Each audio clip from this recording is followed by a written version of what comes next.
I'm here with Peter Dempsey, team owner of Turn 3. How many tires do you guys go through? Over the course of the season, we'll probably run 60 to 65 sets of car, and it's like $1,700 a set. So you do What's the math math. on that? Yeah, too much money. You don't even do it. just pay the bill, like, you know. The general public doesn't really realize it's a lot of factors that go into like the overall budget of racing. I mean, tires are the most expensive thing. Yeah. Entry fees then after that are expensive. And then obviously your crew. We're a crew of like 17 people on weekends. We have a 10,000 square foot workshop for the program. Then you have to have your full-time staff on payroll all year, pay your rent and maintenance on the trailer. Like it's 30, 40 grand just to run the trailer and maintenance a year. So Jesus. You don't really turn a profit in racing. It's basically like you're trying to break even, right? Yeah. And that's how much fun racing is. This is like the passion of a lifetime. I'm here with Turn 3 Motorsport. I'm here with their drivers. They all race in the USF Pro 2000 series.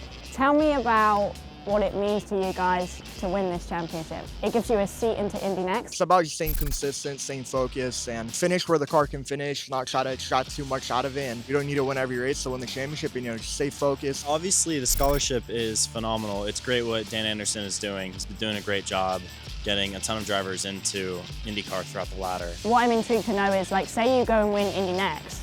Do everyone in IndyCar look at those drivers and then potentially take you into IndyCar? Is that how it works? I mean, yeah, take Dennis Hauger, for example. I believe you get a guaranteed entry to the 500 and a few races. So it's another scholarship kind of. They don't necessarily give you money, but they give you a chance to show what you can do in IndyCar.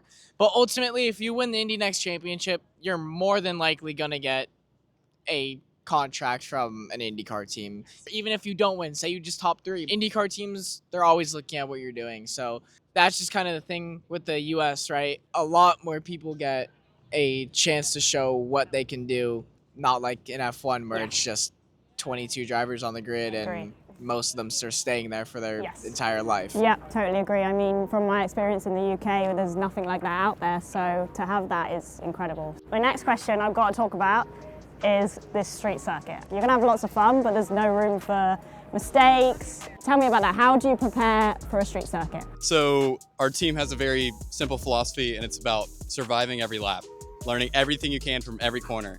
If you crash in the first 5 minutes of practice, how much are you gonna learn? Nothing. So survive the first 10 minutes, start to, learn some stuff the next 10 minutes, and then that final 10 minutes of practice, start pushing, get ready for qualifying. This track, honestly, as much as it is hard to drive, I cannot imagine engineering.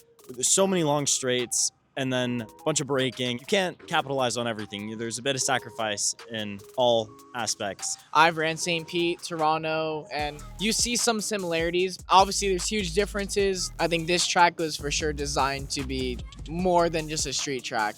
They repaved some of the section. They were grinding down some of the bumps, even adding some of the curbs. That's pretty new for us. Because, in the US, most of the street tracks aren't like, say, how F1 is with the curbs being against the walls. So that's going to be something that we'll get used to. I think it's for sure a positive for racing and everything. So guys, tell me about your team owner, Peter.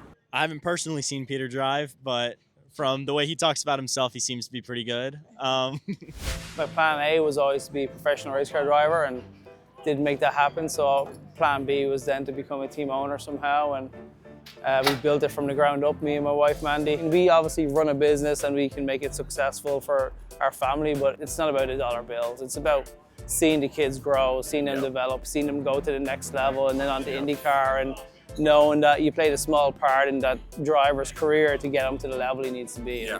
Well, Peter, it's been a pleasure. Yeah, no problem, yeah. Anytime. Thank you so much. I will say, if you ever get picked up by him at the airport, yeah, he's quite the driver. And on the sim, he can tear us all up all on the sim. Like he's kind of an alien. So yeah. Thanks guys, appreciate it. Of course.